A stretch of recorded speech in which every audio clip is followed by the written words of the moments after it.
Did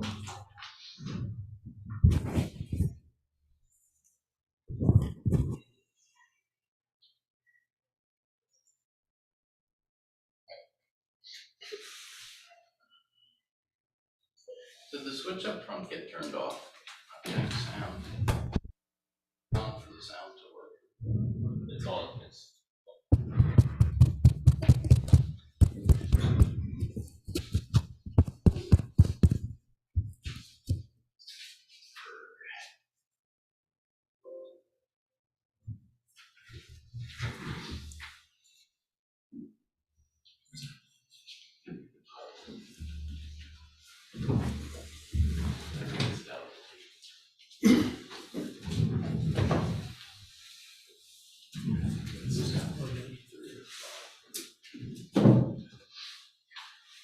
These are over here.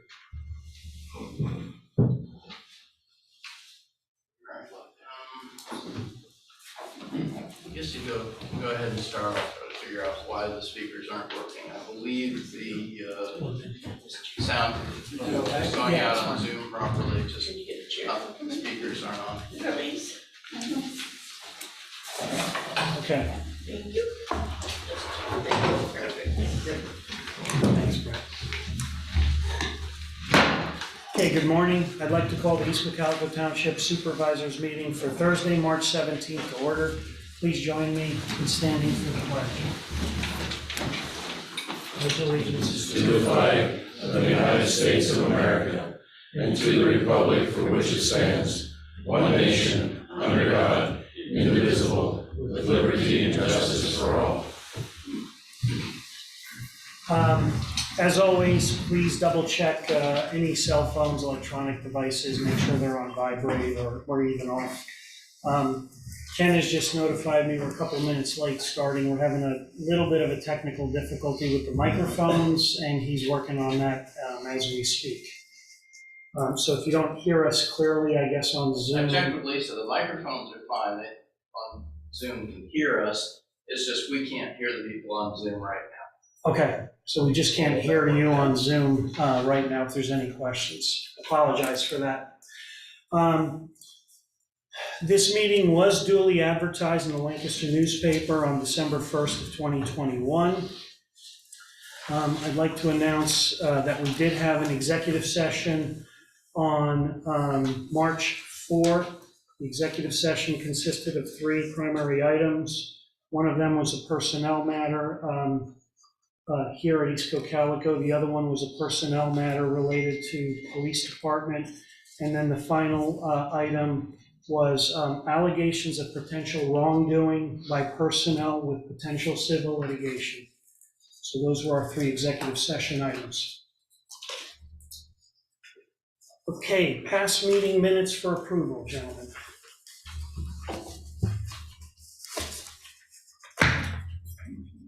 I just saw 2 changes on there. Just 2 last names that were wrong. Should be Clark Barrier and Christine Barrier. It says Clark Brubaker and Christine Barrington. Jeff, do you have anything? no. That's in the visitors and attendance part, right? Good, so you want to make a motion with that change? Oh, yes, sir. Question, Doug Mackley. I didn't see anything in there about the 18 late charges that we incurred last year, through the year, for not paying bills on time. I thought that was pretty significant and it should be in there. I mentioned it, we had a discussion, and I know you passed a bill paying resolution that this won't happen again supposedly, but I'd like to see that in there. Just bring it up in the public meeting. Okay. Yeah, I'm okay with that, yeah. Is there anything else? Okay, so I'll make a motion, we go ahead and approve the meeting minutes with the pursuant to the changes that Lorenzo had and adding the comments by Mr. Macklin. I'll second that. So we have a motion and a second. All in favor? Aye. Aye. Opposed, none. The motion carries. Thank you. Okay, land planning. Okay. We have two items today. The first is a stormwater management plan for Paul Zimmerman, 31 Garden Spot Road. It is in front of you for conditional approval. There are also some one waiver. So I don't know how you want to take this. It's very difficult to hear her. I'm sorry. Is this any better? Is this better? That doesn't affect anything other than what goes on. Oh, okay, I'm sorry. I'll try to speak. But keep it there anyway, so that people understand. Okay, all right. Again, this is the Garden Spot Road Stormwater Management Plan, Paul Zimmerman. It's an agricultural project. And this is in front of the Board of Supervisors for conditional approval. We have a waiver modification and approval of the plan and authorization for the board to sign stormwater management easement agreement and authorization to sign the plans. Do you want to take them separately? Separately? Okay. The first item is a motion to accept waiver modification of section 185-19 of the East Cocalico Township Stormwater Management and Earth Disturbance Ordinance related to providing financial security for the stormwater aspects of this project, based on the project being conducted in cooperation with the USDA and RCS through a contractual agreement. Ordinarily, as you know, we would require in a project that the applicant developer do financial security for stormwater management projects. In this case, of course, there's no public improvements, required public improvements. This is strictly stormwater management required for the improvements being done on the property to bring the property into compliance with their, what's the right term? Manure management plan. Thank you, manure management plan, and they are working with those agencies, so we don't feel that it's necessary to require them to post that security in this instance. So we, staff and the township engineer, support the request for that waiver. Okay, did you expect anyone here from? I don't, Okay. no. Okay, so what's the wishes of the board?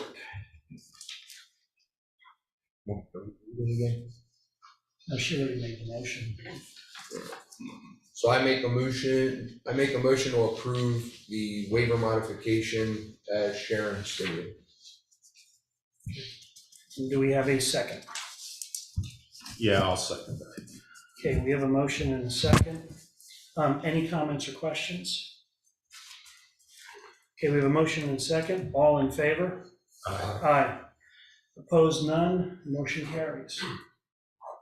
Okay, the next motion is to conditionally approve the Paul Zimmerman Stormwater Management Plan, 31 Garden Spot Road, based on the applicant's consultant addressing the comments and the Becker Engineering LLC review letter dated March 3rd, 2022 to the satisfaction of the township. Basically, the only items left in that review letter are going through these motions and signing, having the plan signed. I'll make that motion. Okay, so we have a motion, and I will second that motion.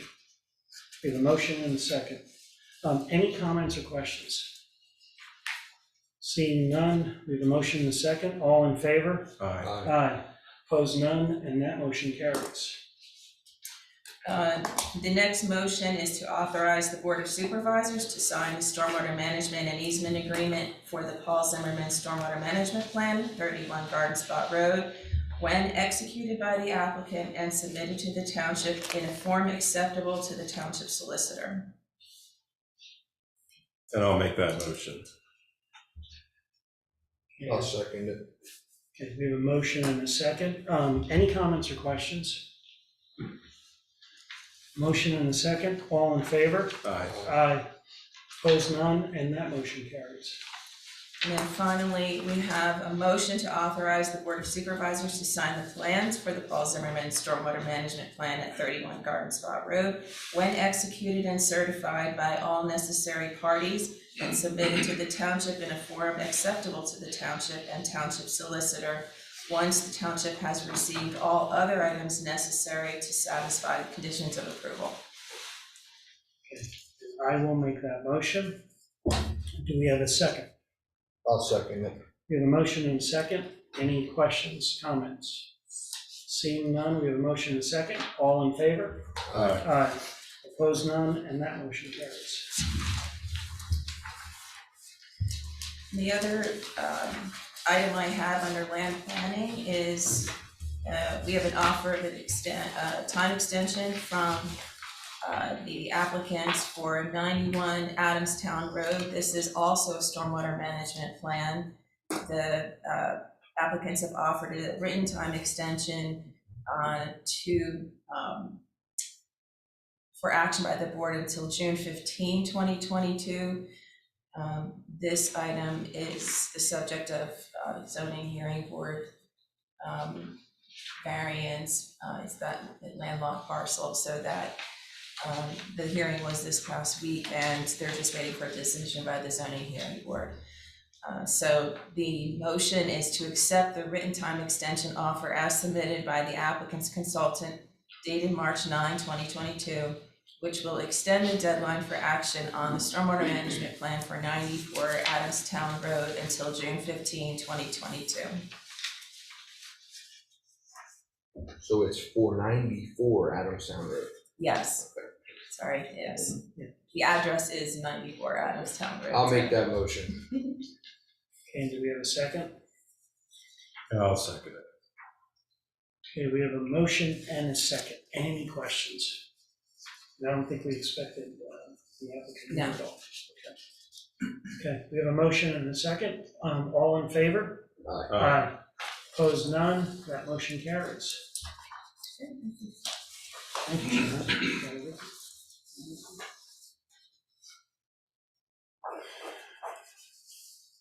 Okay, Reamstown Heights, the stormwater pipeline. Yeah, we covered these in a series of meetings. We received the fifth and final temporary access construction easement and permanent access easement agreement signed by Kevin R. and Linda F. Fry, 23 Blue Jay Drive, Stevens. This again gives us the ability to go and access, to clean and televise and eventually line stormwater pipes, and these pipes are outside. This portion is outside of the right of way. So this is the last of the 5 to be executed. I believe Ken is not here now, but he did reach out. I don't know if he had a timeline. They got back to him as to when they're going to be mobilizing into the township to do the televising, cleaning and televising, but that should be happening real soon. So in order for us to kind of finalize this, there's a motion for the board to consider authorizing the chairman of the board of supervisors to execute the temporary access and construction easement and permanent access easement between East Cocalico Township and Kevin R. and Linda F. Fry, 23 Blue Jay Drive, Stevens, PA, 17578. Same agreement, same motion, just for that property. How many were left now? That's it. That's the last all, one. so this was the last one. 5 and 5. Thank you. I'll make that motion. And I will second that. Are there any comments or questions? Okay, seeing none. We have a motion and a second. All in favor? Aye. Aye. Opposed, none, and that motion carries. Next item is the township received an email from Rebecca Peters, the teacher and the Leo Club advisor at Cocalico High School, looking for permission to hold a toll road canning fundraising event for Operation Smile. They're looking to do that at Church Street, Reamstown Road, that intersection. Because of COVID, they haven't done it the last 2 years, but did do this in the past, and are looking to do it again this year. Their date is May 7th, 2022, from 8 o'clock, they said to 11 or 12 noon, so we just, in the motion, included it to 12 noon. The East Cocalico Lions will provide a couple of members to help them out, and they also will be providing a certificate of insurance to the township to make sure that they're covered with what they're doing there, especially since they're students involved. So I guess it's something you guys have done in the past, but it's been a couple of years since they mobilized to do it. So as the board considers this, if you want to consider a motion to permit the Cocalico High School Leo Club to hold a toll road canning fundraiser at the intersection of Church Street and Reamstown Road, Saturday, May 7th, 2022, from 8 a.m. to 12 p.m., contingent upon the township's receipt of a certificate of insurance from East Cocalico Township Lions. I'll make that motion. And I will second that. Any comments or questions? Chief, has there been any issues with that in the past, or went off smoothly? Yeah, they always do with the Lions Club, the fire company. So it's really well. I was gonna make a comment. They're, just for the public's understanding also, they've been very, very good about the safety protocols and the safety aspect of what they're doing and how they're doing it. So, okay, so we have a motion and a second. All in favor? Aye. Aye. Opposed, none, and that motion carries. Similar request received from the Reamstown Fire Company to hold their annual toll road event at that same intersection on Friday, April 15th, from 7 a.m. to 6 p.m. Members of the fire company will staff that event, and all those proceeds will continue to go to provide emergency services to the citizens of East Cocalico Township and the surrounding municipalities. So I guess if you are, on top of that, we also though did get a request, I think, from one of the other fire companies about holding one as well. And so we did have initially a motion to permit Reamstown Fire Company to hold that fundraising event. I would ask maybe the board if you want to expand that to also permit the two other fire companies authorization to hold a toll road fundraiser contingent upon them notifying the township prior to the event. That way then, if something's scheduled in between meetings, everybody has their go-ahead to do it, and board will be aware of it as well. Yeah, my thoughts on this one are, we know that the fire companies do this every year. So why don't we just roll this into one motion for all the companies, and then they advise us in advance of the dates that they're doing it. That way we get it all done at one time. What do you think? Gotta work with them. I think it's good having it in this format with a written request. That way it helps get this out to the public and makes police well aware of it. In the future, I would hope that we would see it come from them like this, that everybody could be on the same page. So anyway, when you're making motions about things that we don't know about yet, I find it a little concerning, but being they've all worked out in the past, I guess we can move ahead with it. We can include that note in there that in the future, we'll try and do it this way, just submit, get ahead of schedule and submit that and This way it can get in the paper, hopefully, about the volunteer fundraising efforts, and we can be notified so the police are well informed. So. Okay, so we have a motion. You made a motion, correct? I have not. Sorry. Mike read the motion, but it's gonna be changed, right? Motion to approve all three fire companies to do a toll road fundraiser event. correct. Date to be determined for the other two fire companies And notifying us in advance. and notifying us in advance. I'll make that motion. I'd like to see that clarified to make it all three East Cocalico fire companies. Just so there's no confusion, that it wouldn't be one Yeah, or so- the other. So I'll make a motion. I will make a motion for all three East Cocalico Township fire companies, okay? to hold a toll road fundraising event.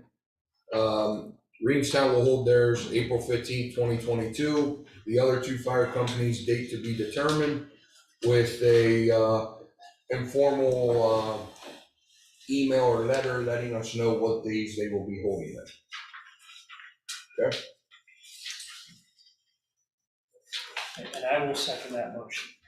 Any comments or questions? Okay, seeing none, we have a motion and a second. All in favor? Aye. Opposed, none, motion carries. Next item is 2022 haulers agreement with Purple Heart. If you recall at the last meeting, this was the one service that's providing trash collection here in the township and recycling collection that did not submit their haulers agreement. We notified them. They had indicated the day of the meeting that they were sending their signed contract in for approval. We didn't receive anything until yesterday, but we did get it yesterday, and everything is in line. So the motion that it's on for the board to consider is the motion to approve the 2022 municipal waste hauler agreement with Purple Heart Disposal. Based off their application they submitted in, looks like they have 36 customers. That's all that was listed in that pack. That's down from, I think last year was 102 in the list I saw. 9 of those, when I went through the listing this morning, 9 were in Denver Borough, so 27 are in the township, address-wise. So either way, they do have their insurance in. They just had to get this final piece done. And as we mentioned before, Lisa had been working for them since the end of last year to try and get this done. So if you want to make that motion to approve it, the board could sign off, and then all of our trash haulers are officially, their agreements are officially approved for the year. We got it. So I'll make that motion. Okay, and I will second that. Any comments, questions? Okay, we have a motion and a second. All in favor? Aye. Aye. Aye. Opposed, none. The motion carries. Okay. Department reports. No, I haven't. Yeah, we have the rec board, and you know, it's pool season, so the rec board and the township is beginning that process of planning for the 2022 season. So there's a couple items here, that came out of the rec board's last meeting, want to present to the board, and then sort of a strategy or plan, at least for action for some of these items. The first one is the service agreement that the township received from the Effort Rec Center. That agreement is similar to in the past. It has a per diem charge for a full day of service to manage the pool, and then a smaller per diem charge when the pool's open 4 hours or less per day. In 2022, the per diem is going to be $806 per day for a full day and $458 for 4 hours or less. And that represents a 13.5% increase from last year.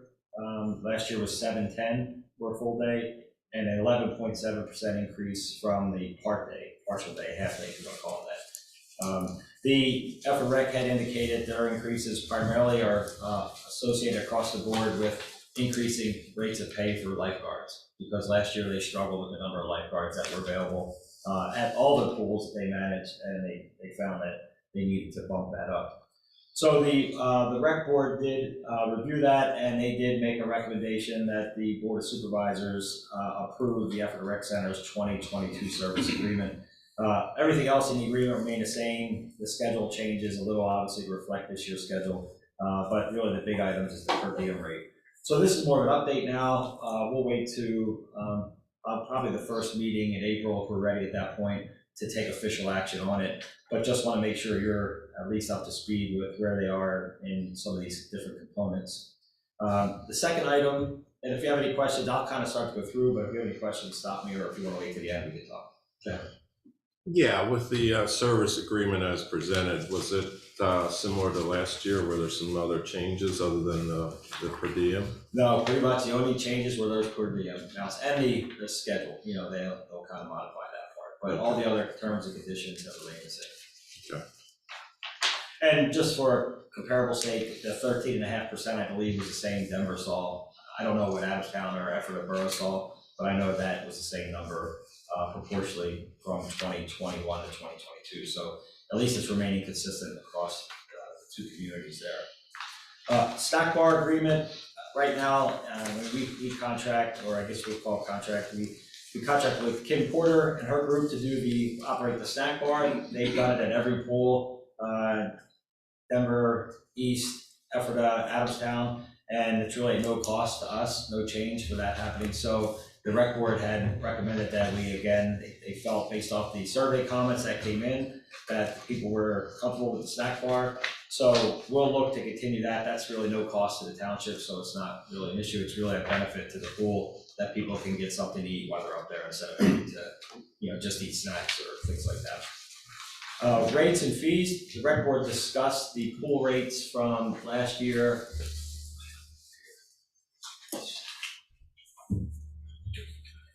You can see that. It's either too big or too small. And really what they recommended was an increase across the board of $1 for each of the daily admissions and $5 for each of the membership rates. And those changes have been included in this schedule here. So a group pass is, if you buy it at the discount period, is $180 for the year plus $25 for any additional number over 5. So you can kind of work through there. In the past, the only other increase, I guess they didn't, the only group that they didn't increase was the swim team. That stayed at $25. And really that's just meant to, if you have people who are on the swim team, pay a fee to be on the swim team, but there's also sort of a way of bringing them in as part of the pool itself, so they pay a fee to swim at the pool because then they could swim there after practice, during the day, go on weekends, all that type of stuff. And it makes them sort of part of the owners, if you want to call it that, of the pool. They're part of the monies that are raised for the pool. So the goal with this is, and the reason why we don't have any action on here now, we're still early in the process, but I'd like to take this to the Denver Rec Board as well and see if they'd be willing to increase their rates to match. The last couple of years, both pools have been trying to work together to keep rates the same. So the goal would be to kind of continue that process. They meet Monday, so there's enough time that when it comes back for the next Board of Supervisors meeting in April, that we'll know whether both pools are on the same page and charging the same rates to people in the community.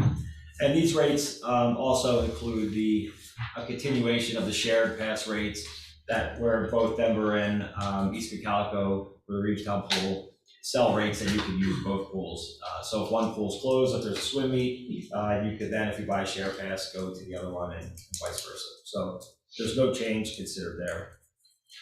So any questions, comments about the rate change proposal? No? So in the interim, we'll get the cards purchased and we'll continue the process of selling them like we do here at the building.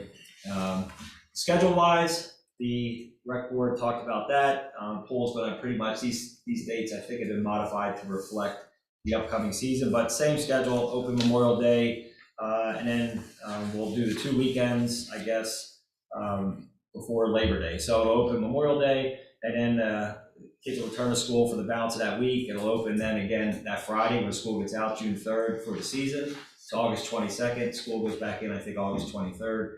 And then they'll have Saturday and Sunday of the following weekend in August, and then Saturday, Sunday, Monday of Labor Day weekend, and then the pool will close. Hours remain the same, 12:30 to 8. There is a proposal for 4 night swims from 8 to 10 p.m. And obviously, before this schedule gets finalized for you guys to look at, there needs to be just the clarification with the swim team to make sure we have all their swim events scheduled properly. And these are the dates they gave us, but I always like to double check there beforehand so people are aware. I don't think they're scheduled for districts this year, are they? No, they only, what I saw in the email was only 4 swim meets. Right, because they just did districts, Right, so it would rotate. Okay.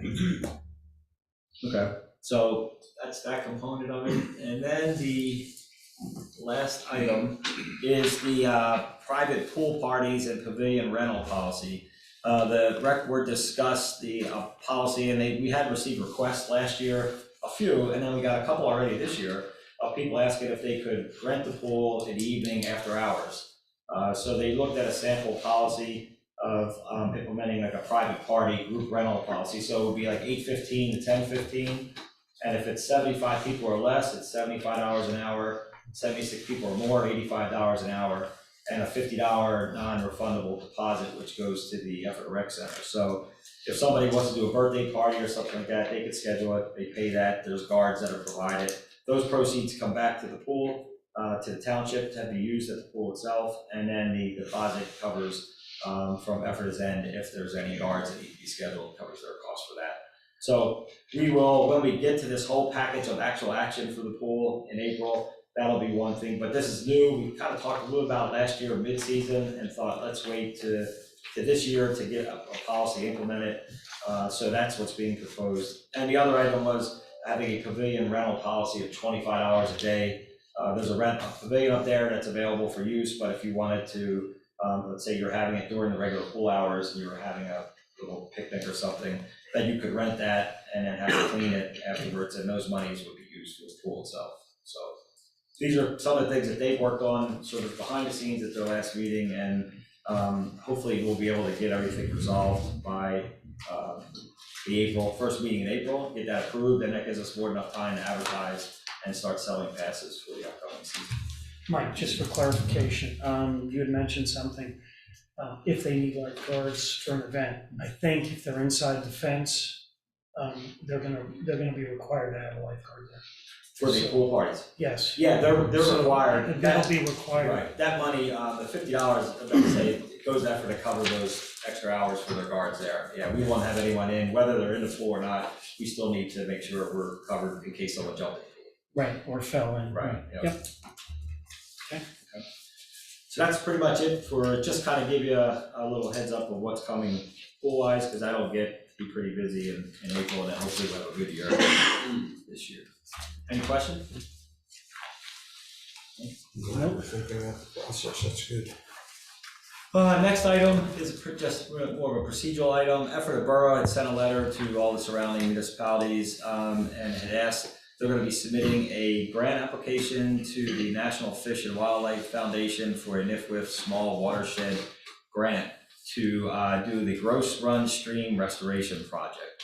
Looks like it's a 4,400 linear feet of stream bank restoration, and they're anticipating restoring and achieving 314,000 pounds of sediment reduction with the project.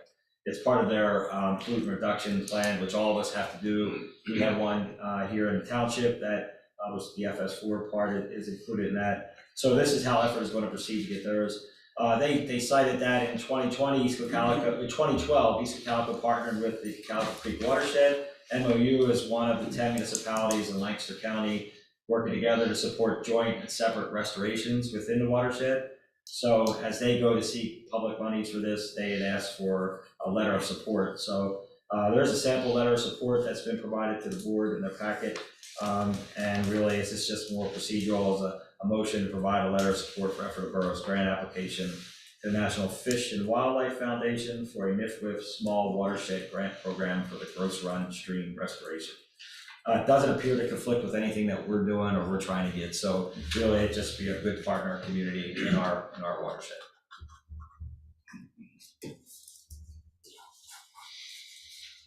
Okay. Any questions about that one?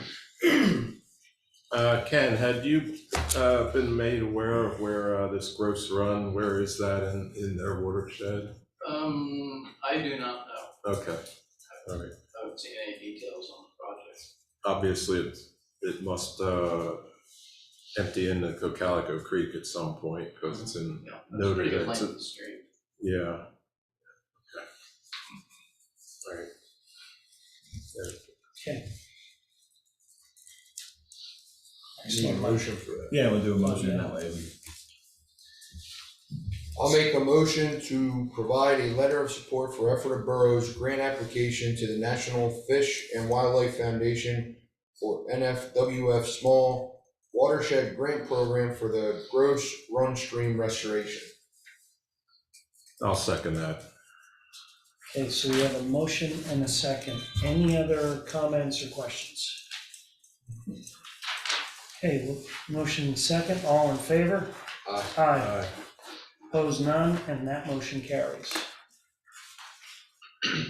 Okay, in January, we received a notice from Vertex concerning a potential manufacturing defect in some of the copper refrigerant lines that were installed here in the municipal building in between 2016 and 2019. This letter went out to all their clients who they installed these lines during that time period. The product had a 1-year warranty, and so we're outside of the warranty, and they found that the manufacturer, they being Vertex, has found that the manufacturer's been unresponsive. The issue is the copper wall, the refrigerant lines are developing microscopic leaks through the wall of the copper tube. And Vertex feels this is a chemical reaction to the copper insulation jacket when it becomes wet. Happens when the AC systems are running on hot, humid days. I saw it last year when we were going through the issue with, I think in July when I first got here. It was hot, and we had people come out from, not Vertex at the time, Howler, to take a look and see what it is. So they did, Vertex in their initial letter had sent out and said that they will have a technician come out to look at the lines, do an inspection, and determine that make sure that we have that product and it is failing, and then offer some alternatives for the township. Option one was for Vertex to come out and do the scheduled time for the replacement of those lines, and in doing so, the township would pay 50% of the cost of the replacement. The township will be added to Vertex's list of customers, and they will attempt to have the manufacturer then reimburse the township and all the other customers that are there. We did just recently, which you have in your packet, get a cost estimate from them. The 50% cost is $7,743.95. It covers all materials and labor. We'd have to pay that. They'd be replacing the lines in the attic to the units on the left side of the building, so the side that we're on now is where they found most of those issues. And if we agree to go with that, then they can try to schedule and get this done before the end of March, because once they get into April, May, they're in their busy season for air conditioning and stuff like that. The second option was if we haven't experienced problems, or if we've utilized a leak stop to continue to do a leak stop. We have experienced problems, and I did follow up with the technician at Vertex just to see, what exactly was entailed with the leak stop and how would that work here. He indicated that was something they sent out, and mostly that would be for more like a residential property where you have a smaller run based off of the number of lines, number of feet of copper line we have here, and the multiple leaks. He thought that the leak stop would not work for the township to do that. It's a gel, I guess, that they put in and sort of crystallizes and then seals up those areas.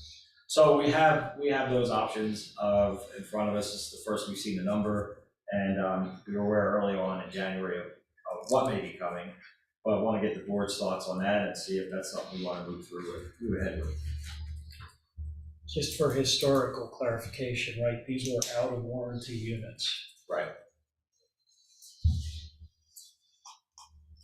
But it's still, as far as we know right now, the FMA, the failure mechanism on this seems to be the product itself. Right. I guess you said that it was just on mostly this side of the building. Are we, and I'm not knowing the history, was the other side of the building having the same components in it as well, or? He indicated they checked and saw that that it wasn't an issue on that side. Nothing was leaking. There was no, but it wasn't to the point that they thought they would need to replace those as well. You don't want to see something pop up down the road and on that side as well. So one of the things we haven't talked about that I've been thinking about with this one is we currently carry insurance coverage for our building, right? Mm-hmm. Is this something we should consider submitting to the insurance carrier to see if we actually have coverage under the building insurance portion of East Cocalico Township's insurance? First party side. Yeah, I mean, we haven't had damage per se outside of the tiles and some leaking that we've had there, but I don't know what would trigger us into, but it's worth asking the question. Right. Most coverage is on subsequent damage, agreed, Mike, but it's worth asking. with the time delay and out of warranty, what are they gonna say about that? They'll have a coverage opinion. Then we won't be able to meet their timeframe for replacement if we drag this out too much further. You know, get conditional approval based on, I guess there's no way of doing that. Do you think we'd have an answer till to our next meeting? Yeah, we'll come right after this, we'll contact the insurance company and we'll tell them, here's our meeting date, can we get this response by that? We'll try that. I think I'm sure from Vertex's end is they know that they probably have some freer time now to do these things, that are trying to schedule all of them. But if we have to go, we shouldn't turn the air conditioning units on until we get into late May, June, somewhere around there anyway. April's a nice calm month, isn't it? We did just open all the windows to paint, right? So they took over. The roadmaster and the chief were laughing. Right. I'm a big fan. That was an April Fool's joke. Yeah, That was an April Fool's joke. So, yeah, I'll contact and see, and then at least that way, and I can even notify Vertex that's what we're looking at, and so that we'll consider this at our April meeting, and then maybe they can try to schedule accordingly there. That works for you guys.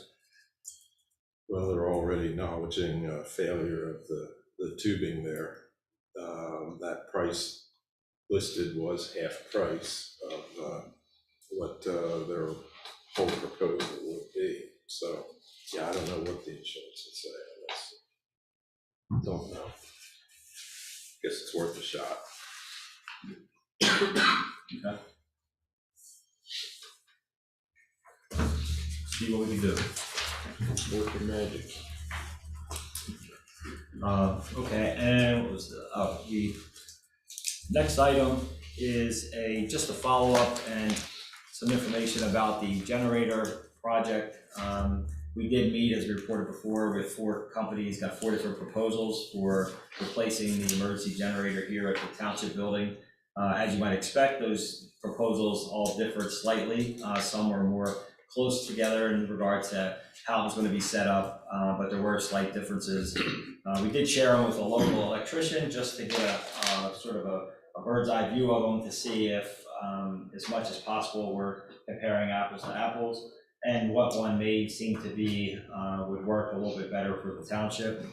The issue though becomes, since this project exceeds the bid requirements, we're going to have to bid the project. It's not like a repair, it's a new unit that's gone in. So in anticipation of that, I did contact Arrow Engineering, they're the firm that did the study for us, and asked them to provide us with a service proposal to review the quotes and then confirm that the wiring feeders all are appropriately sized, and to develop the required plans and bid specs for the township to bid this work. You guys have a copy, the board has a copy of the professional services agreement that was submitted by Arrow Consultant, which included conducting a meeting with township reps to kick off the project and resolving the remaining issues, review the proposal submitted by the contractors for the replacement of the generator, coordinate the proposed replacement generator equipment, provide detailed design drawing and specifications to the township, prepare design plans on their standard 24x36 and using AutoCAD, preparing engineer specs, contract documents for the township to use, and then they would revise the plan based on our review and any other information needs to go in. The township then, if we went with that, we would have to do the advertising, and then we would do the bidding, and then we'd award, and if we wanted Arrow to provide any other services, there would be additional cost for that. The cost that they laid out for this professional service agreement is $19,757, which was a big cost. Just to give you an idea, the quoted prices for the generators themselves range from $28,000 to $63,000. So 19 is a good chunk of that. So we should talk about, obviously this was one, just to make sure we were aware how we had to move forward, what we needed to do, but also to make sure that we were continuing to move in that process. So just one group that we started with, I contacted them first because they did the study. I thought they'd be most familiar with the borough or the township and the generator project itself. But that's a big number, so do we want to contact someone else? Do we want to consider some other ways of getting around and trying to get done what we need to get done?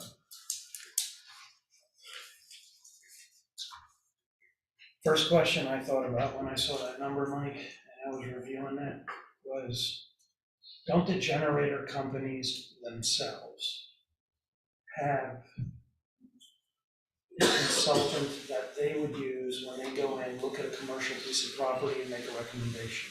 Do we really need an outside party to come and do, provide consulting engineering on something like this? Mm-hmm.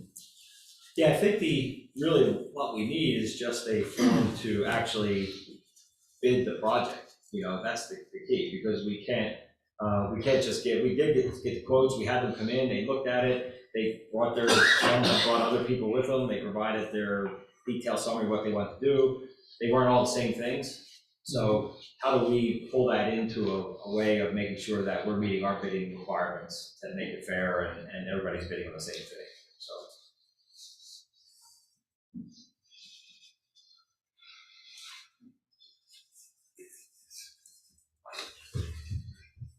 Well, I guess from my perspective, in the past, there's a system there that's only able to run part of the building.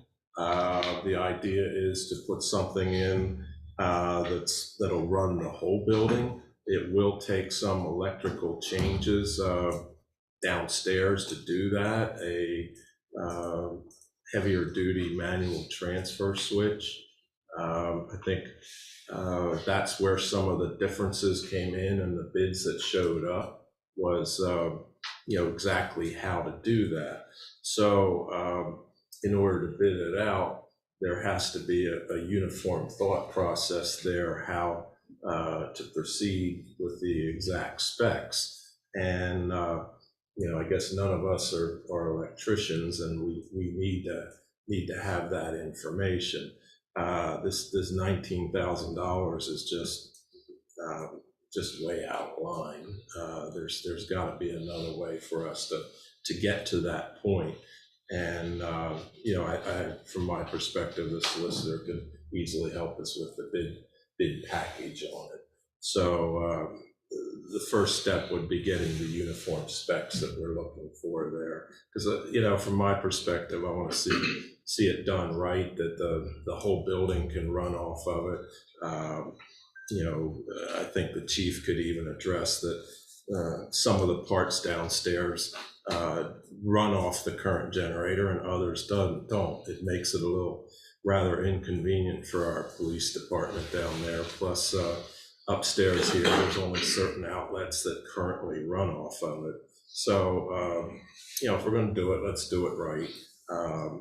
The variation in the bids that are out there, I find a little concerning. When you said from 28 to 62,000, we want to make sure we get the right equipment, but I don't want to see us get shortchanged either. So at this point, I think maybe Mike, we should try and get that uniform spec list together on how to move forward with the quotes they're given. If you look at the quotes, there is some similarities in equipment. Overlap. Yes, yeah. There is. And I think that's a good starting point. But just a little bit of electrician knowledge here, I think will help us quite a bit to get that bid package together, started with anyway. So that's my goal.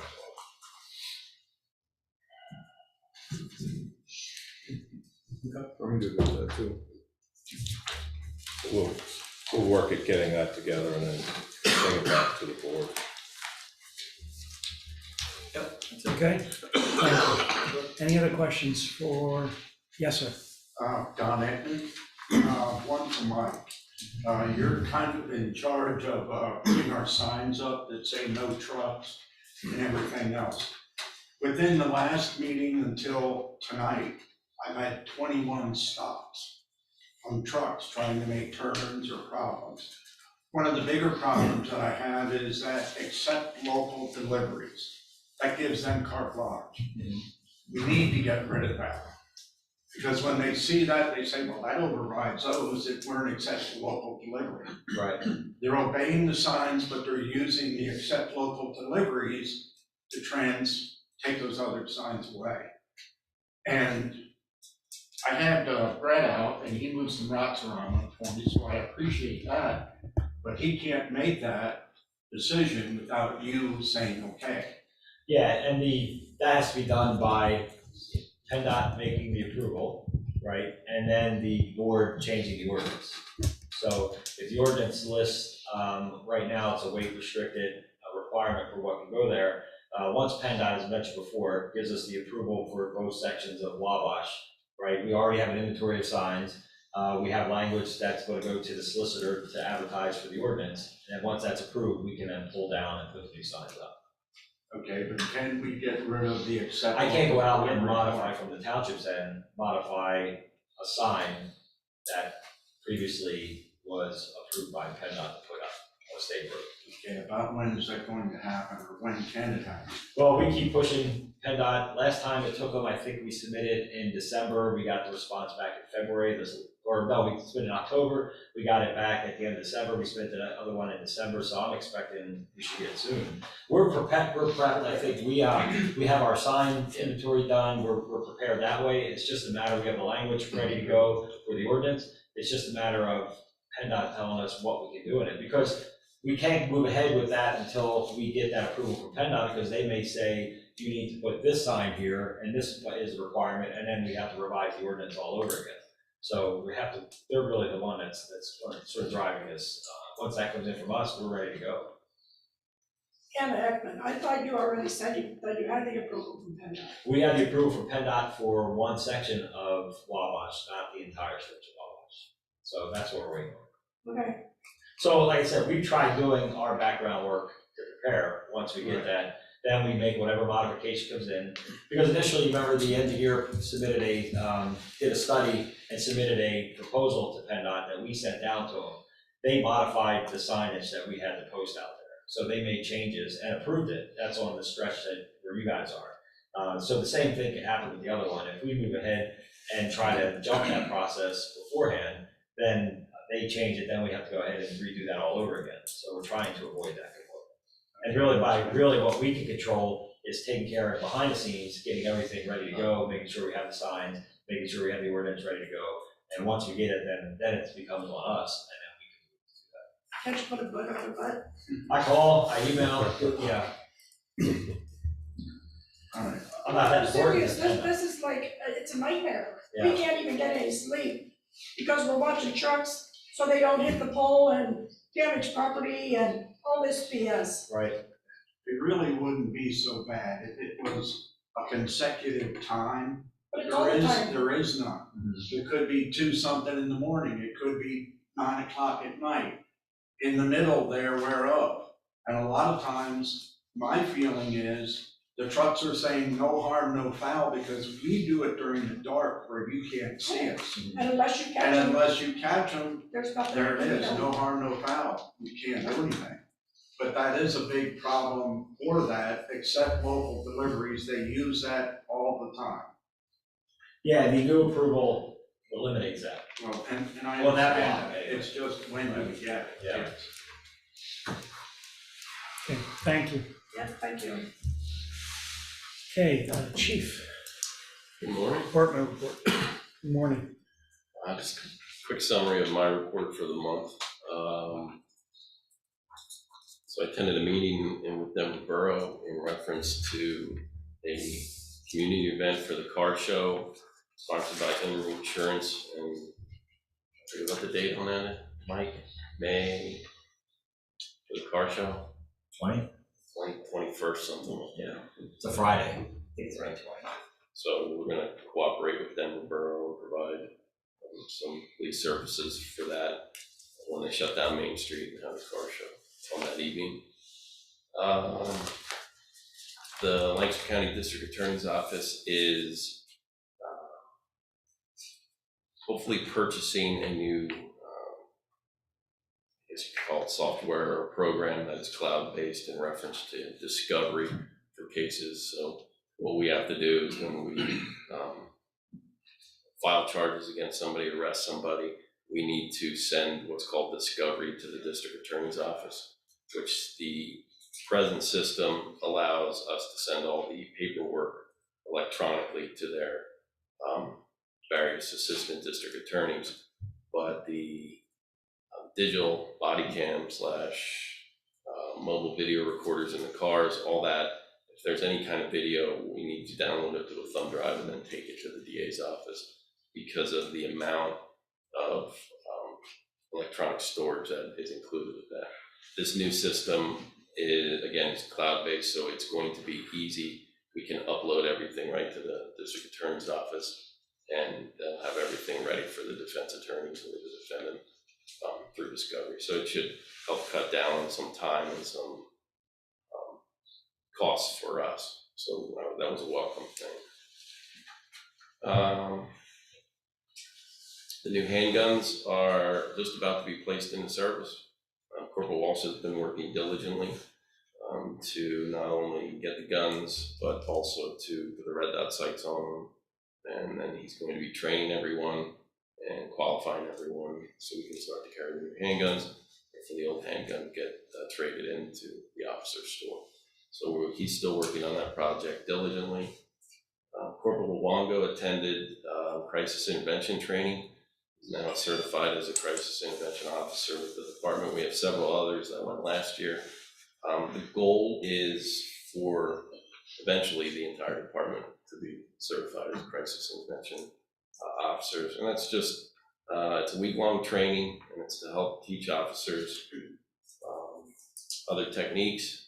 And most of them, have those techniques, but kind of giving a background and that certification to help people that are in crisis, no matter what it is, whether it's mental, whether it's drug and alcohol, or whatever. Somebody's despondent, it can help with that, and that's run through the Lancaster County Probation Office, Adult Probation Office. So they're great. There's going to be, I think, 2 more trainings this year that we're sending people to. And finally, an update on the hiring process. I attended a meeting on Wednesday with several other chiefs from the county in reference to what we can do to try to bring qualified candidates into law enforcement in the county. And the struggle is real for every department out there. Lancaster City came up with a new way in reference to testing. Fortunately for our department, we don't have to follow the civil service rules because we're a second-class township. So we don't have all those hoops to jump through in reference to hiring people. But in reference to the last meeting where I was given permission to hire a 17th officer, our list is now depleted that I had because several of those people have been hired by other departments. I've reached out to the Harrisburg, the Hack Academy that graduated this past Friday, and I think out of their class there are 6 or 7 individuals that aren't hired. And I have a feeling it's not going to take long.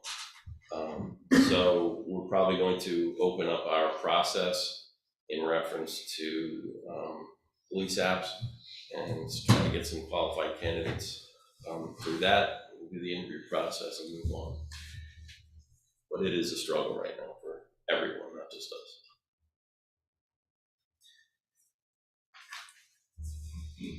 That's my report. Sorry, I thought you had a question. No, I do, I'm sorry, I was waiting for you to finish. No, I'm sorry, that's it. Chief, what is the lead time then you think for your 17th office? You don't know. I don't know. In fairness. I am aware of another academy. When I say our list is depleted, it's not completely depleted, but an individual that's still on there is still in an academy down in Delaware County. I learned from him that there are several individuals in that academy class that are what's called pre-service. They're not hired by a department and sent there. So I think I'm going to be taking a road trip, probably with one of the sergeants down there and maybe have some conversations with individuals in that, but they graduate in June. So, I'm not saying that we're not gonna get qualified candidates through opening up the process again here, but I'm also going to try and be as proactive as possible and, get the word out and go to various places. Because June will come quick, so. One other question, during your meetings, was there any if I may ask, was there any discussions in terms of, at a corporate setting, they throw out incentives, right? Is that starting to happen in your profession, or is anybody even looking at that? There are some departments that are starting to, that didn't previously hire people and send them to the academy. That's a 6-month process. There are also others that are willing to pay the people to reimburse them for the academy. I have a feeling that it's eventually going to get to the point where the state is going to hopefully step in and start to make some scholarships available for individuals to go to the police academy. So they're not paying, I think it's somewhere right around $6,000 to go to the academy. But if you're going to the academy full-time, Monday through Friday or Monday through Saturday, very difficult, and you're really not supposed to, from my past experience, be employed anywhere.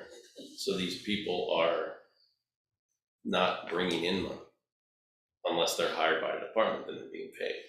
So, whether it's incentives, whether it's sign-on bonuses, whether it's retention bonuses, I know the county has moved in various areas, including the sheriff's department, to having retention bonuses. We kind of have that built in place already with our longevity bonus that we have. So the one thing that Lancaster City found, and I think the others are, we're moving away from the job fair type setting where you go to a college or you go to the training center, wherever it might be, and have tables set up and people there to talk to people and try and encourage them to come in. That's not getting the response. It's not that it's not worth the time, but it's kind of not as effective as social media, Facebook ads. They're even talking about potentially, and this hasn't been approved, but potentially, getting some car magnets that are, for hiring in Lancaster County, and then have the QR code thing, so somebody can just walk up to it and scan it, and then they'll have the information right in their phone, send a text message, those types of things. So the shift is there where, the next generation, they don't go to job fairs, they go online. So that's, I think, where some of the focus is going to move to for recruiting, is that online process of whether it's advertisements on Instagram or Facebook. And again, Facebook is kind of missing that newer 20-year-old generation. They don't use Facebook as much as others do. So we have to adjust to, to what they're using, social media wise. But again, it'll be a process. I'll keep everyone posted, but at this time, we're hanging in there, so. Thank you. Any questions for the chief? Okay, thank you, chief. Sure. Okay, Sharon. Community development. Okay, thank you. Okay, we have no financial administrator. No, she was out all week, Okay. so we bumped that to the next meeting. Okay. So, Roadmaster. Good morning. Good morning. I'm gonna start off with a couple update items. Truck update on the new purchase for the 2022 Chevy. Talked to Ian Kutz. The body of the truck is estimated to be completed in early August. I've not got a date on the truck itself. I've reached out to them, but I've not got a response. Just wanted to touch base with you from the last meeting that I attended, kind of brought up the salt building at the road crew shop. Roadmaster has met with a member of the board to go over plans and ideas for a new salt and storage bin.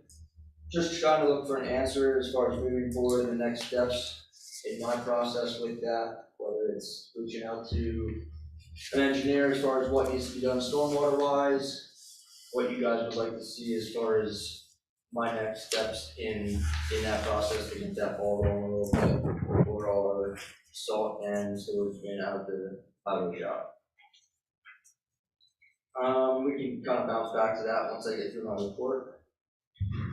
New Holland tractor, which we use for roadside mowing, is currently at Messick's for a turbo issue. This item will be covered under warranty. New turbo is being installed by Messick's. Time frame is unknown or on return. They're waiting for basically supplies on that. Just talked to them this week. 2 members of the road crew, which includes myself, has passed the pesticide spray exam as well as the core exam. Road crew is cleaning and starting to store away all winter equipment with the end of winter in sight, hopefully, fingers crossed. March 8th, road crew had MS4 training that Ken McCray instructed. Looking ahead a little bit, March 23rd, roadmaster and crew member will be attending dirt and gravel low volume road workshop. Looking ahead to spring and summer a little bit, we talked to Bruce Henley, who is the contractor doing the wall for the pool. He is starting that on Tuesday the 22nd, March 22nd. And as far as the coaching quote, he is still kind of working with the vendor. They had given him an estimated price on the coping itself, but they're waiting on to give delivery costs, because that fluctuates daily. Roadmaster has been in contact with Route 2 in reference to the next steps in our road improvement projects, just looking ahead what needs to be done. Meetings with the contractors who wants to look over the bid package. This first bid package was advertised on March 10th and will be re-advertised on March 17th. And the open bid starting on Wednesday, March 30th, 2022. And then the last thing I have on my report is an update for Cocalico Tree Service has started the removal of ash tree project as well as stump grinding. The stumps at Reamstown Pool Park and Skate Park have been grinded. Road crew plans to, once we get some nicer weather and the ground hardens up a little bit, we plan to go in there and re-topsoil and reseed. They still have work to be done at Fishing Creek as far as the ash tree removal. He plans to start that at the end of next week. Once that is completed, he will do the stump grinding at Fishing Creek, and then the road crew plans to follow as well as in that area of Fishing Creek with the topsoil and seed areas. And that's what I have on my list for my report for this month. So we can kind of circle back to. But just as a different issue there, I saw there was a couple limbs, I guess you had Cocalico take out On Reamstown Road. on Reamstown Road. Yeah, they were big branches that my bucket truck couldn't get up high enough to get.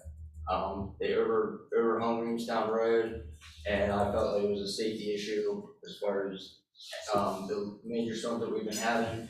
They're always moving, they're always falling over further and further. Is that north or south? It is south of Reamstown Road. Okay. Right at the swell there. Okay, before you get up to your entrance to the building. Okay, all right. No, not a problem. And just to clarify, or to add on to that, I do have, been getting a couple of quotes put together for a spot on Holtzman Road. At the far side of Holtzman Road at the township line, there are 3 trees coming back towards the township that actually have nicks on from bigger trucks coming up that street.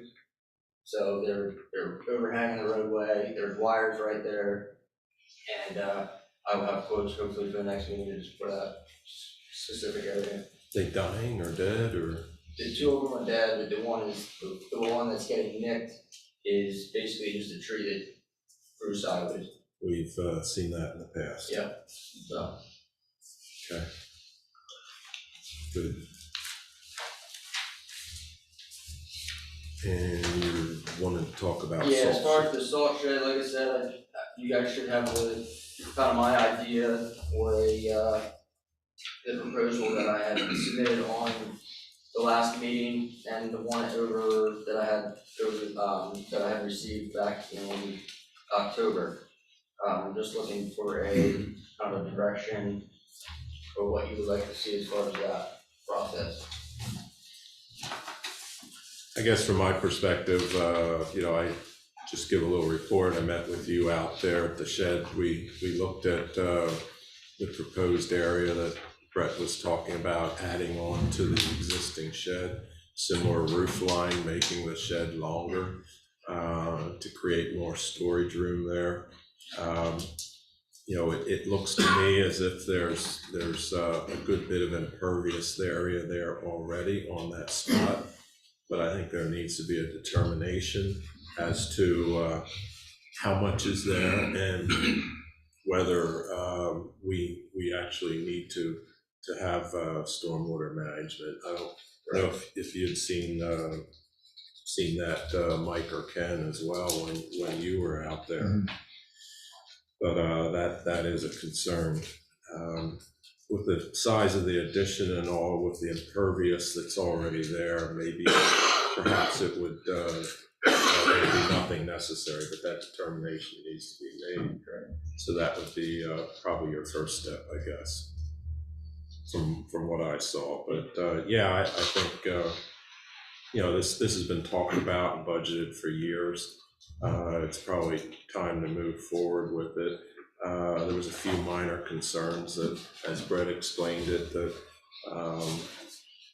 maybe a bit of a minor modification needs to take place when you're putting doors on and tracks, and there's salt in the area. That I'd like to reiterate the fact that this is going to be used for salt and salt storage plus a storage facility to get some of my equipment out of the climates of the weather. So it would be a storage facility for some of my equipment plus the salt storage bit. It was just a concern that the salt not get near the doors or something. They'll quickly eat out that kind of stuff. We're paying for new doors there. We want to be careful how you deal with it. So I think it makes sense to move forward with the ideas that you've got there. Ken, can you look at that? I thought you looked out there. Yeah, you did. What was your thought from a impervious surface end? We're gonna be adding impervious surface if we put up the building, so we'll have to do something with stormwater. I looked at the situation actually a couple of years ago, and there's a fairly simple way of doing that, putting up some just low berms in a large field there. Get some storage and infiltration there, not the full-blown detention basin, just reshaping the field a little bit to put in berms that hold a small amount of water in a series of them rather than all in one place. There might be more impervious there than you know, Ken. You dig down under the screenings on top, there's blacktop there. It appears to be in multiple areas. There's no stormwater management out there right now. Correct. There should be. So that if we're going to enlarge the building, we should probably see if there's a convenient way to get stormwater management for all the impervious stuff that's out there. For something. Okay. Thank you. There you go. Thank you, appreciate it. So are you gonna get you're gonna get quotes for someone to design or draw this up, or where are you at? Yeah.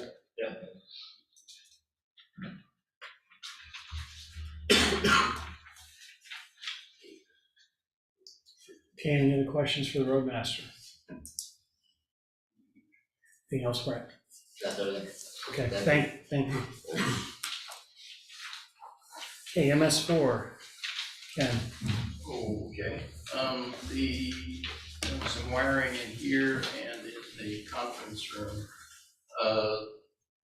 Getting network connections hardwired to the computer station here. Right now, we're working with Wi-Fi, and periodically it has glitches, and we'll lose the video signal in the Zoom meetings, and for stability, it should be connected. And also, while we're moving cables around, we're gonna put cables up at the front there, so there's places you can plug a network cable in, so we aren't just relying on the Wi-Fi. Other changes involve getting rid of all the stray wires on the wall that are around the TV set and basically snaking them in from above. So all of that stuff disappears. We're proposing to replace the TV set with a slightly larger one, but one that's a smart TV that we can go to wirelessly. In addition, one small purchase I made were it's actually an old TV set sitting on the table there, will be connected into the system so that the supervisors can see what's on the screen behind them without having to spin 180 to take a look at that. That was a $20 purchase. The conference room, we want to get network cable into there. When we get the replacement TV here, this one's going in the conference room. We want to set it up so that when we do small Zoom meetings, half a dozen people or so, we can set them up in there and have it set up properly in that room. I think that's the full list. Is there anything I missed, Mike? Just the price of TV. You guys saw, you have the report there from Associated IT, former Envy, to do the cable work in here, and the conference room was $3,780. Victoria Electric, they do mostly electrical installations, $400. Our crew will be doing the mounting in the movement of the whiteboard in the other room. And then I think the 75, remember last meeting, we talked about 75-inch TV, 4K smart TV. Ken priced those between $800 and $900 depending on the day. They seem to or less. There'd be a sale and it would go $100 cheaper, $50 cheaper. And so it was quite variable, so you're not gonna get a final price till you actually purchase one, so you can get a not to exceed number.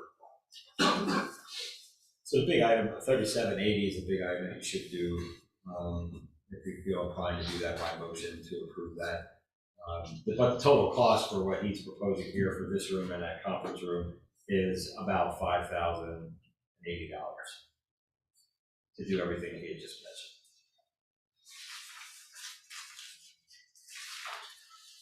And obviously that's on top of what we already spent to get it to this point. Yeah, everything we've done so far now has primarily been just speaker rides and stuff like that, you know. I mean, we kind of got to go that way, so I think we ought to get moving on it, just so we complete it. At least. Thoughts? What are yours? What are yours? I think we need to come into the 21st century. It's that simple. There you go.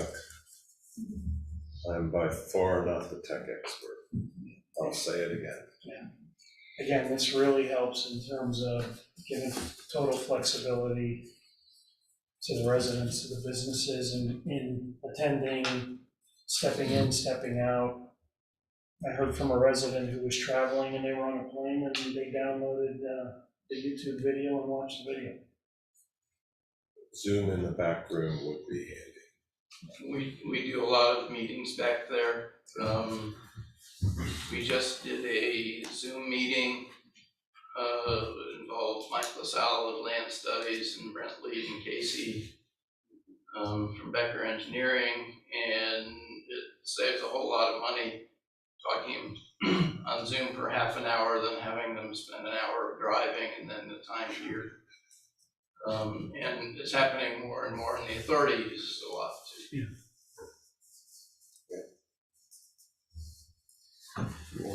So We should do, I mean, the $400 one is more just an electrical thing, but I think we should do the IT, Associated IT motion of 3780. So I'll motion to contract with them to complete the installation work as per the proposal dated February 11th, 2022. Should point out that we did get a number of other bids on that, and that bid was significantly lower.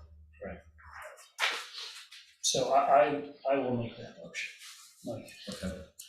Are we adding the TV to that, or is that Let's do separate? it separate. So we're doing All right. NTE. I'll second that one. So we have a motion and a second. Any comments or questions? We have a motion and a second for Associated IT. All in favor? Aye. Aye. Aye. Opposed, none, and that motion carries. Okay, so, what else saying, we're going to make a motion for an NTV. I'll make a motion that we authorize Ken to go ahead and purchase a new 75-inch 4K smart TV or equivalent at 75, sometimes the 80 inches are even cheaper, with a not-to-exceed price of $900. Not to exceed price of $1,000. Do we need a wall mount for that as well? Yes. Yeah, that we'll assume is included in. In that In that $1,000? price. I'll second that. Okay, so we have a motion and a second. Any questions or comments? Okay, motion and a second. All in favor? Aye. Aye. Opposed, none. Motion carries. Mr. Chair, before we move on, I Yes, just got an email reminder, and I apologize for not saying it during my report, but yesterday at the Chiefs meeting, we had a request from the YWCA to place yard signs with the sexual assault victim hotline on them outside of our police stations throughout the county. April is Sexual Assault Awareness Month, so I have the signs in my office, but I just wanted to make everyone aware, ask permission that I can put those signs up outside of the driveway of the police station. So, Yeah, I don't have to go here. thank you. Yeah. You'll see those up at the beginning of April. I'll stay up throughout the month. Thank you, Chief. Any questions on that item? Okay, thank you. Darcy, one other item, the new email addresses. Custom Computers in the process of setting that up. We started yesterday. Hopefully it'll be finished by today, and the ect.town address should be active within about 24 hours. Okay. And so we've developed new, shorter email addresses to go with that. Instead of zoning_officer, it'll be ZO. So when you're on the phone explaining it to somebody, it's a whole lot easier. And all of the existing email addresses will continue to work. Okay, I think we missed one. I think we missed a Tyler Fix one. We make a motion for him to run that cable. $100. We don't need that. yeah, we already went through that. Let's go over the threshold. Okay, is that all you had, Ken? Yes. Okay, any question for Ken, MS4? No questions? Okay, thank you. Treasurer's report. List of Treasurer's bills. report, total general fund of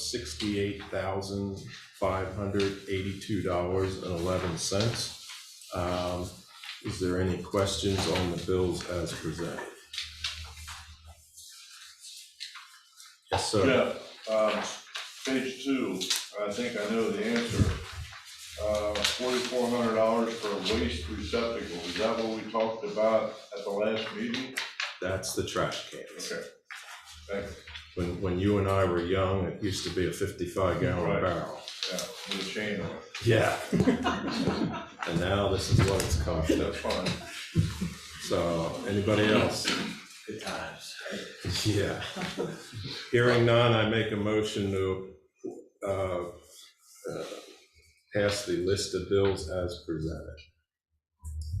Pay the list of bills as presented. And I will second that. So we have a motion and a second. Any other questions? Motion and a second. All in favor? Aye. Aye. Opposed, none, and that motion carries. And we also have a list of bills that was presented prior to this meeting of $4,867.83. Is there any questions there? Seeing none, I make a motion to approve. I'll second that. Okay, so we have a motion and a second. All in favor? Aye. Aye. Opposed? None, the motion carries. Also, we have an electric payroll for a period from February 27th to March 12th of $86,591.04. And I make a motion to approve that. I will second that. Okay, motion and a second. Questions? Okay. Motion and second, all in favor? Aye. Opposed, none, motion carries. No. People try to get in now. Okay. Yep. Okay, thank you.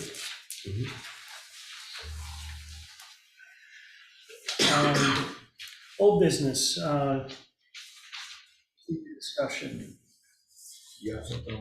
Yeah, I just had presented, we had talked about the Facebook page at the last meeting, and there was some discussion about how that gets monitored, how do we make sure, how would it be possibly set up, what would be the intent? So I just went and found a couple places through ICMA that have their social media comments policy, and just wanted to make sure I share those with the board as you're considering this. And the one in Denville, Virginia, said this matters of public interest in the city of Danville, including things that impact residents, businesses, and visitors. They encourage people to submit them, and then they do reserve the right to remove vulgar language, personal attacks of any kind, anything advocating illegal activity. So this is a disclaimer form that they have on their website that's used. Westchester Township, Ohio, similar, their intent to create a public forum, but not to create a public forum, but to post and distribute information.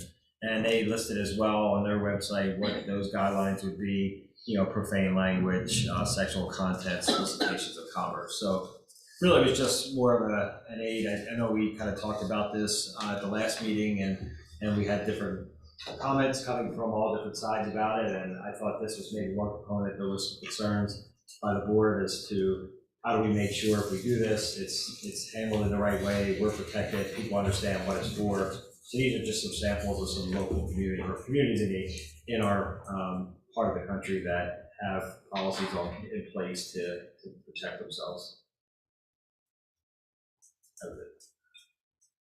I'm still of the mindset, I think we should look into it.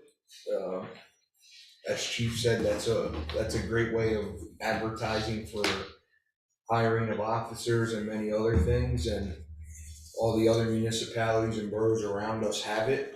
It's a great way to communicate to, I guess, the new generation and many of the older. Informational purposes, and maybe let's get another one of these to compare the 3 mic, and maybe talk to the solicitor. That's obviously if the board wants to go that route. That's just my opinion. But I really think we should move forward with hopefully trying to get a Facebook page for the township. When you mention older generation, is that me? So my dad's 72, he never had Facebook. My brother made him one, now he loves it, because he gets to see family pictures from Italy and all that. It all depends what you want to do with it.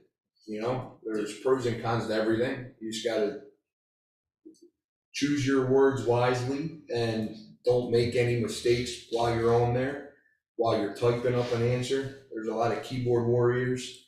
We all knew that. And obviously, if any of these things or any plans we get to be able to remove any of these things, we will be covered by that. But obviously, we would have to see who would admin that page. Yeah, I agree with what you're saying. That was one of the questions. That's one of the things I was gonna add in terms of what you just said to Mike, is we need to think about, we have job descriptions. Who are we going to add the job description of administrator for that page? So that's one of the things we need to think about internally from an HR perspective. Because that would be an additional job responsibility for the individual, whoever that may be. Weekends as well. It could entail weekends, or, that's a good point.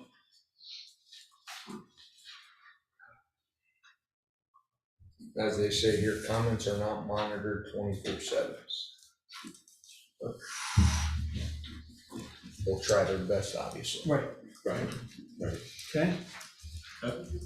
Right, Good. okay, anything else?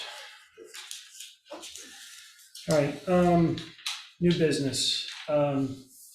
Gentlemen, we have to think about for our next meeting, we've received a request for an independent investigation of the township zoning practices of the zoning hearing board, building permit process, and tax payments related to these. At the next meeting, we really need to think about what are we gonna do and finalize what to do here.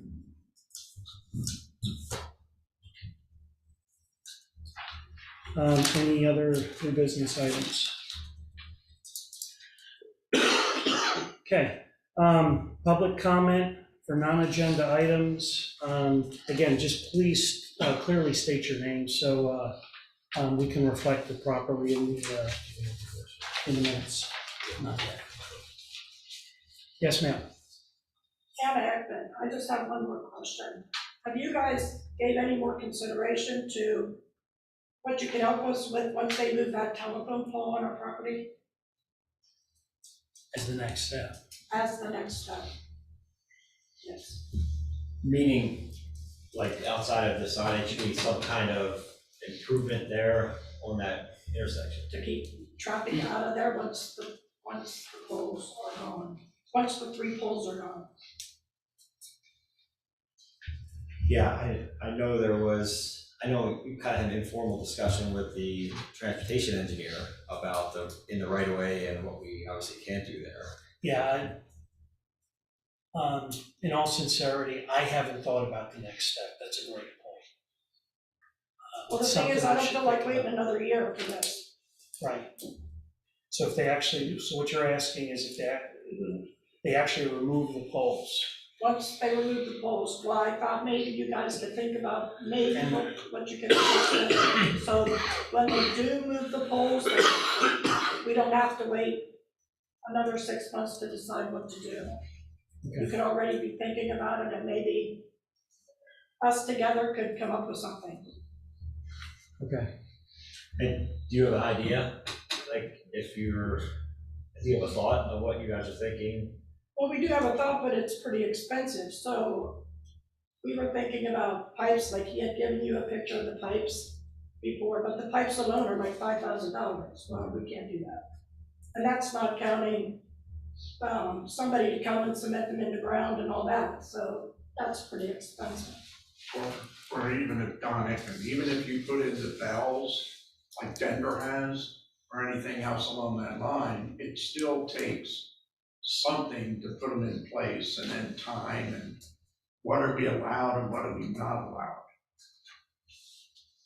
So the end goal is the hope that the signs take care of the problem. Well, that would be wonderful, but then you have other people coming through the property. And for me, myself, I don't wanna have to look at that the rest of my life like the way it is. They're generally going to, if we eliminate the poles now, and there were no poles there, regardless of what is there, they are generally going to try and make that turn anyway and extend it in further.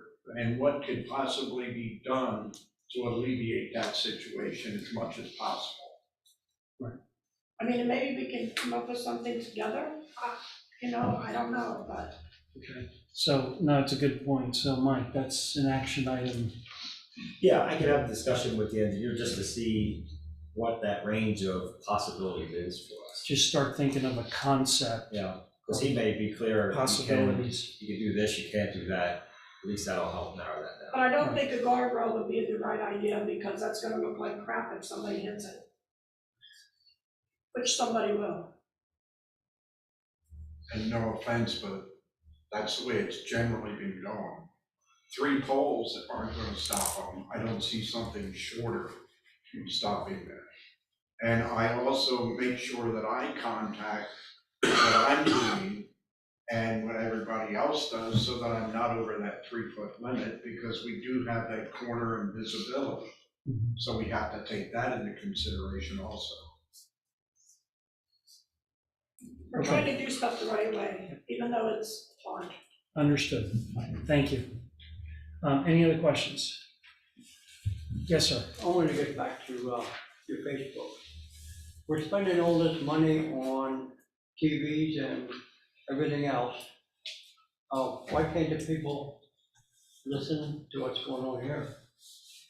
Okay, Facebook, which one of you are coming in here to voluntarily take care of the Facebook page?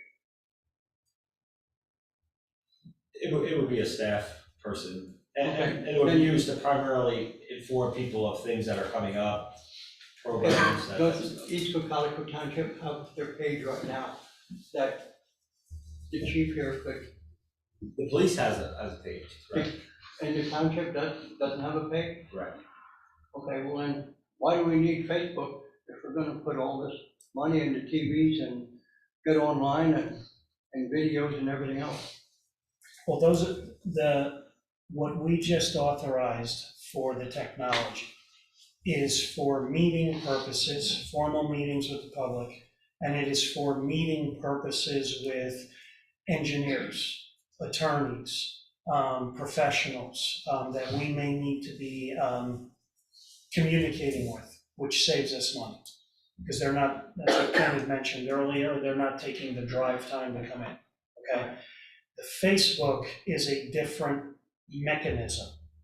Facebook is a method of putting out information here or there, people exchanging ideas, people exchanging comments. That is not directly related to meetings.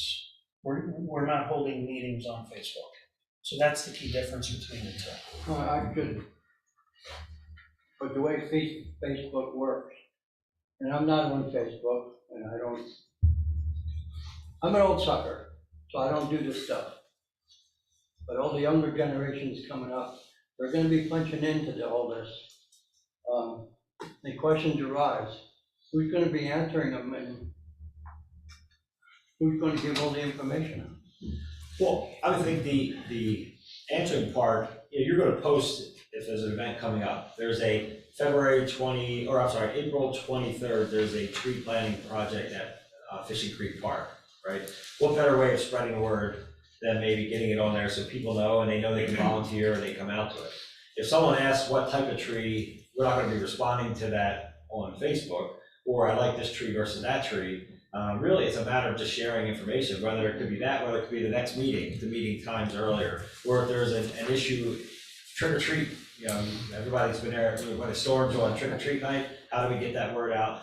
All kinds of things like that, just try to make sure there's another way to engage the community, to get people involved, and to help do things here in the township. That's not a problem, I understand all that, Okay. so I appreciate that, thank you. Sure. Thank you. Any other questions? Yes, sir. Doug Macklin. I want to go back to the beginning of the meeting, RC. You made an announcement that there was an executive session held, is that correct? Yes, sir. And what was the reasons for that executive session? The two reasons were personnel matters. Okay. And the third reason was it's related to potential wrongdoing. Okay, all right. You are aware that the sunshine law requirements were recently changed? Is the board aware of that? Yes, sir. Okay, you do understand that you guys, the way you announced it, and I'm trying to keep you out of trouble, but the way you announced it, you're in violation of the law. And I'll be a lot more specific here. I'd like to read the court's final finding on the reason for changing the law. The question is, how should special agenda meetings or executive sessions items be how specific should agenda items be to conform with the new Sunshine Act requirements? It has to do with sunshine or special meetings. And the court's answer is, the reason given, of course, must be meaningful. It must be more than generalized terms, which in reality tells the public nothing. To simply say personnel matters or litigation, as an example, tells the public nothing. This is out of the court. You can go and read this. It's Sunshine Act 65 PA CS Chapter 7, subsections 701 through 716. The court then says the reason stated must be specific, sufficiently specific to inform those present that there is, in reality, a specific discrete matter or area which the board has determined should be discussed in executive session. What the court is saying, you can't simply say litigation. You can't simply say personnel matter. And I would ask you to check with the solicitor to make sure that you're doing things right to keep you guys out of trouble. Because right now, when I read this, you're in violation, you're a violation of the Sunshine Act. Mr. Mackley, respectfully, That's fine. I clearly indicated that we had two personnel matters that we discussed. They are personnel matters. One of them does involve active claims. Okay. I specified two personnel matters. Right. I also specified the third matter was allegations for potential wrongdoing by personnel with potential for civil litigation. And that's as much as I can say in terms of those details. And that's fine. Respectfully. I'm trying to keep you out of trouble because this stuff's on YouTube. Yes, sir. Everybody, there's a lot of people that watch this that aren't here. You don't know what they're thinking. You don't know, and they're just looking for something. So. Yes, sir. Okay. Thank you. Thank you. Any other questions? Okay. I have an announcement to make. Please bear with me here. During May of 2021, East Cocalico Township and Denver Borough mutually agreed to embark on evaluating and testing a new management model within Lancaster County and the Cocalico community. The foundation for this model was sprung from East Cocalico Township and Denver Borough's extremely close cooperative relationship, being in adjacent geographic areas, cooperating and coordinating with police services, the school resource officer, and joint purchase agreements and land planning. As such, East Cocalico Township approached Denver Borough and both moved forward with a management services agreement. The spirit being engaging the services of Mike Hession as a shared manager between East Cocalico Township and Denver Borough, with the ultimate goal, upon nearing the end of the first year of implementation, to evaluate and review the feasibility of this concept continuum. All parties understood this new innovative and uncharted model would come with unforeseen and unanticipated hurdles and challenges. So a term of 1 year was established in the agreement, along with an initial 90-day review period of the model's overall efficacy. The parties also understood this new model would require Mike Hession to provide us with his unreserved evaluation and review of the concept continuum. Mike Hession's performance, effectiveness, productivity, and potency has been impeccable. His professional performance, while managing and balancing the simultaneous needs of a township and a borough, have far exceeded our thoughts and expectations. His devotion to the community and the successful implementation and running of this model has been second to none. Unfortunately, East Cocalico Township and Denver Borough underestimated the enormous personal time requirements and sacrifices and strains Mike has endured while executing on his multitude of successes for both parties, for all parties. As such, our review and analysis of trying to manage a fast-growing and dynamic township, along with a borough, has caused us all to realize East Cocalico Township does need its own full-time manager. Therefore, all parties have mutually agreed the management services agreement should not be renewed. East Cocalico Township will begin a search for a new full-time East Cocalico Township exclusive manager, and Mike Hessian will assist in the transition to a new manager. East Cocalico Township will endeavor to screen, interview, and select a new manager prior to Mike Hessian's last date, scheduled for May 27, 2022. East Cocalico Township can't express enough our gratitude to Denver Borough and to Mike Hessian for stepping up and assisting East Cocalico Township and having the courage to partner with us in trying a new model for the benefit of both our communities. We look forward to the continued close cooperation.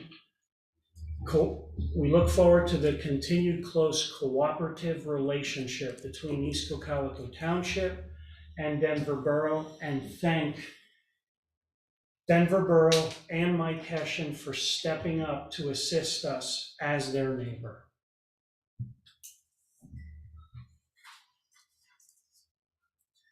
Okay, the next supervisors meeting will be held on Thursday, April 7th at 7 p.m. It will be held in person and of course live via Zoom in the East Cocalico Township building right here.